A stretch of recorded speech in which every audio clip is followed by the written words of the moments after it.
So what is considered a severe scoliosis?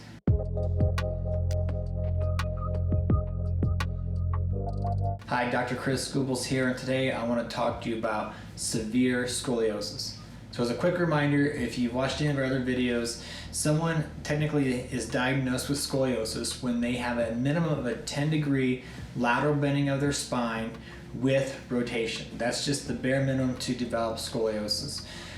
Once those curves have progressed to beyond 45 and 50 to 50 degrees, then it is then classified as a severe scoliosis.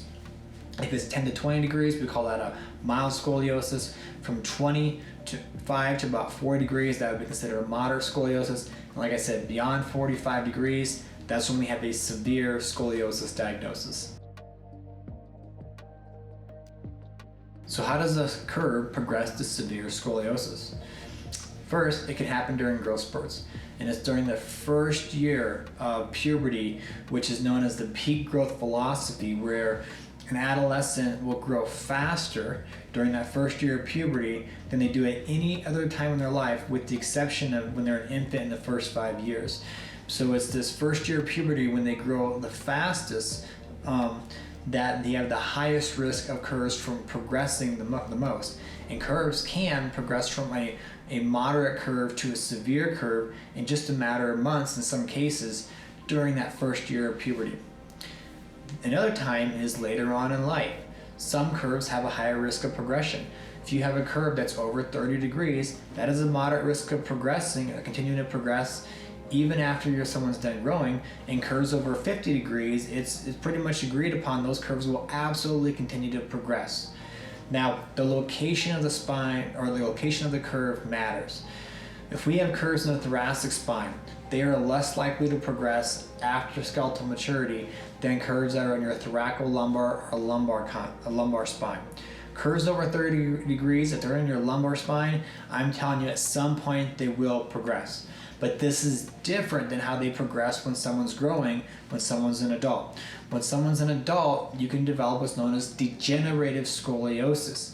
This typically starts after about 40 years of age, and we really see it pick up at about 60 years. If you look at adolescents, only about 3 to 4% of adolescents are ever diagnosed with scoliosis.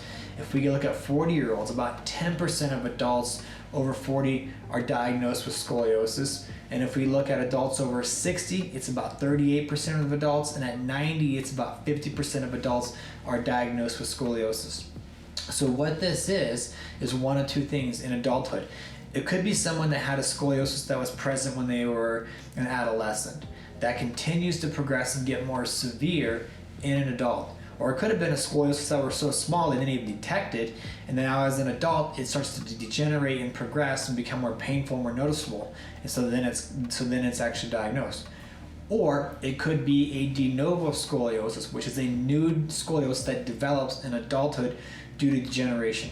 So in adults, curves can progress due to degeneration. Basically, when you have an asymmetry of the spine, if you have a curve in the spine, all of the spinal structures on that inside have more compressive forces on them than the structures on the outside. And when there's uneven forces on the spine, the parts of the spine that have more pressure, more force, break down and decay. In adults, the discs start to break down and decay on the inside. You have what's known as facet joints in the back that break down and get arthritis. And as the spine breaks down, it starts to bend more, it rotates more, causing more pressure on the inside, and the curve just continues to progress. And a lot of times this happens in women around menopause, kind of around the onset of osteoporosis, and also changes just hormones. So these curves can progress a lot of times during growth spurts or later on in life. It's just two different mechanisms of how those curves progress. Other things that can contribute to a severe scoliosis. If someone has a congenital deformity or a congenital scoliosis where they have an imbalance or a scoliosis, that can lead to the scoliosis breaking down, decay, and curve progressing. If you have blocked vertebrae and you have many vertebrae that are naturally fused, the joints above and below can cause what's known as adjacent segment disease, and that can cause the spine to break down, decay, and progress to a more severe scoliosis. And then when you have other types of scoliosis, like a neuromuscular scoliosis, or a scoliosis that's secondary to a condition like Marfan's or Ehlers-Danlos, those can progress.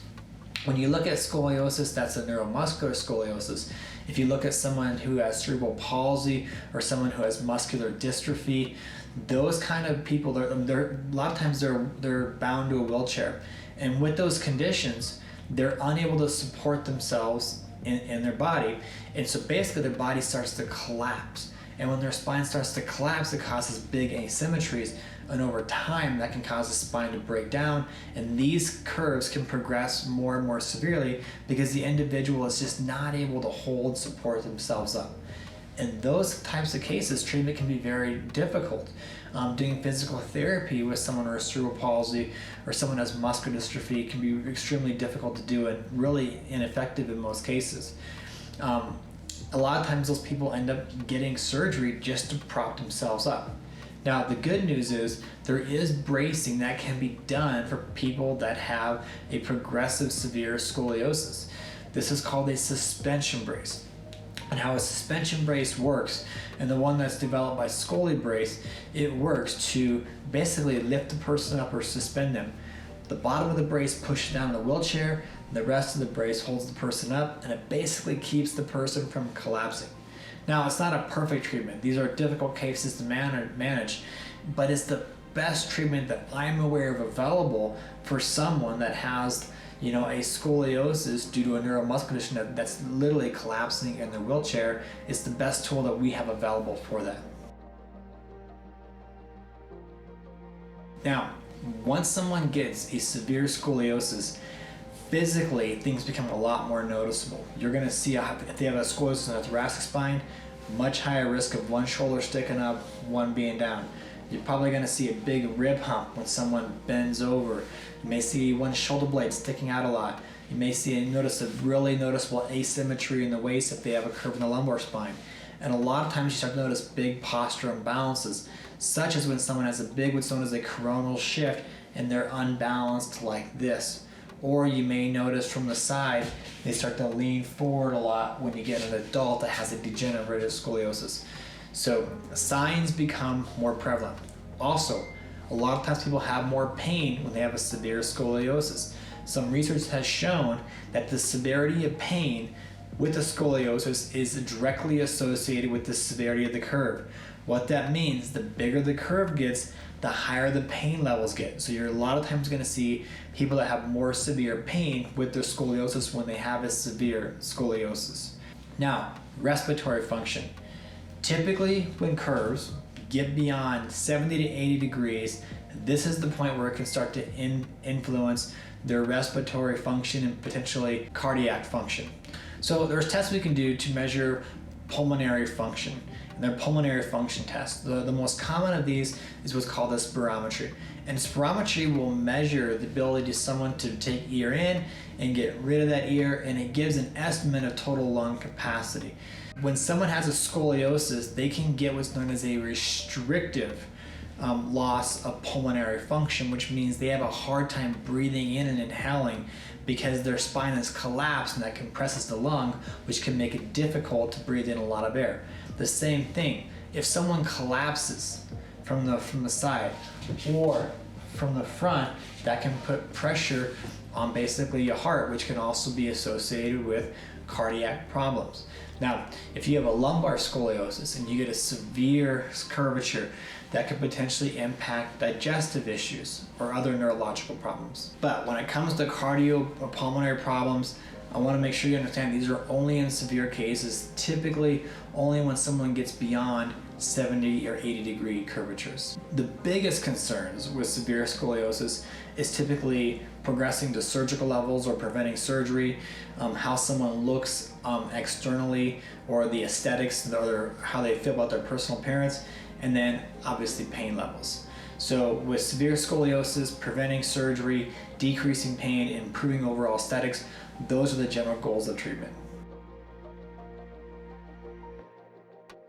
Now, diagnostically, the three tools we're going to use are: one, an X-ray. An X-ray is just how we measure the degree of scoliosis curvature. Also, it's how we measure any major imbalances of the spine from both looking at someone from the front. We want to measure any major coronal imbalances or lateral shifts, and also from the side we want to look at sagittal curves and also sagittal balance when someone may start to lean forward, because those can have a big impact and predictability on how it could affect their pain levels and their overall quality of life. If someone is developing neurological symptoms like numbness, tingling, weakness in the legs, changes in major like bladder or colon function, these kind of things, then an MRI can be really good to see if there is compression on the spinal nerves themselves and any neurological compromise. Another test could be a CT scan. A CT scan is a great way to get a great 3D image of the spine to evaluate the amount of spinal deformity and exactly how much decay or degeneration is going on. That's also a great tool to use if someone's going to have a surgery, so we can see exactly what is happening with the spine in a complete 3D image. Now, for treatments, when it gets to severe scoliosis, there's not as much evidence out there, but there's definitely evidence to support non-surgical treatment options. The goal with non-surgical treatment options is the same as the goal with surgery or surgical treatment options, that being to reduce pain and prevent progression. So if you have the same goal for surgery and non-surgical treatments, you always want to exhaust non-surgical treatment options first before you end up going down surgical options. So what are some of the non-surgical treatment options? First of all, there's a lot of things you can do for pain. You can do chiropractic, you could do physical therapy, you could do yoga, you could do some decompression, like non-surgical decompression, all potentially help reduce pain, but those things have not been shown effective in impacting the curve, improving it, or slowing the progression. However, scoliosis-specific exercises, Schroth, C's, chiropractic biophysics, and now Scoli Balance, which combines the best of Schroth, C's, and chiropractic biophysics, have been shown effective at reducing pain and slowing the progression of curves, and in many cases even in reducing the size of the curve, especially when someone has a major scoliosis balance. Also, custom bracing has been shown effective at reducing the progression of scoliosis. There was a paper published where they retroactively looked at patients with degenerative scoliosis, both people that had an idiopathic scoliosis that was progressing as an adult, people that had a degenerative scoliosis that developed in adulthood, or de novo scoliosis. And what they found, when they observed these people over 10 years, the average person's scoliosis without treatment got about 1.5 degrees worse per year. What that means, on average, over 10 years with no treatment, the average adult's severe scoliosis progressed about 15 degrees. Now, in these same people, after watching them for 10 years, they gave them a custom scoliosis brace, and they were asked to wear the brace from 4 to 6 hours a day, and they followed them for 5 more years. And over that 5 years, wearing the custom brace for 4 to 6 hours a day, the curve only reduced about 0.1 to 0.2 degrees worse per year. So over that last 5 years, the curve on average only got 1 to 2 degrees worse per year. So 10 years with no treatment, 15 degrees worse, and then 5 years with treatment, just wearing a brace, 1 to 2 degrees worse. So the bracing, the custom bracing, was highly effective in slowing the progression of these degenerative curves in adulthood. Now, when all conservative methods have failed, then surgery may become an option. The thing about non-surgical treatment is if it's unsuccessful, you can always do surgery. The thing about surgery, once you do that, you can never undo the surgery. And surgery has some risk. A lot of times when people are older and they develop osteoporosis, surgeons don't even want to do surgery on them, because when the bones become more brittle, you're not a great candidate to go in and start putting screws into. There are several potential complications with surgery. Severe blood loss, potential nerve damage. Someone could have paralysis, to name a few, or infection. And in the worst case scenario, a person doesn't even wake up from the surgery. So always do non-surgical options first, and then if surgery fails, you can resort to surgery. Now, if someone is an adolescent, there may be non-fusion surgery options. The most common of these is called spinal tethering, where they put screws into the vertebrae and thereby altering how the vertebrae grow with the hope of changing how the spine grows over time and reducing the size of the scoliosis. Some of the things they look at though to determine if someone's a candidate is 1, are they still growing? 2, the severity of that curve, and then 3, just how rigid those curves are, because these don't generally respond as well in really severe curves or curves that are very stiff. But then again, just because someone needs surgery, they may be a candidate for non-fusion surgery options. The overall theme of this though should be to realize early detection is the key. The earlier we detect the scoliosis, the earlier we get the correct and appropriate treatment, and the better the outcomes. And a lot of times in severe scoliosis, this is a long-term treatment where someone is monitoring and taking care of their scoliosis and managing it throughout their life. They're not just doing treatment and being done. So just realize a lot of times treatment can be more intensive in the beginning, but it's probably something someone has to monitor properly throughout their life. And to do that, you need to make sure you find someone that specializes and understands conservative scoliosis treatment options. So if you're finding this information useful, like, follow, or subscribe, and share with others you think would benefit from this information. And if you have scoliosis or you have a child that has scoliosis, don't hesitate to reach out. Just give our office a call and ask for a free consultation to see if there's something we can do to help you.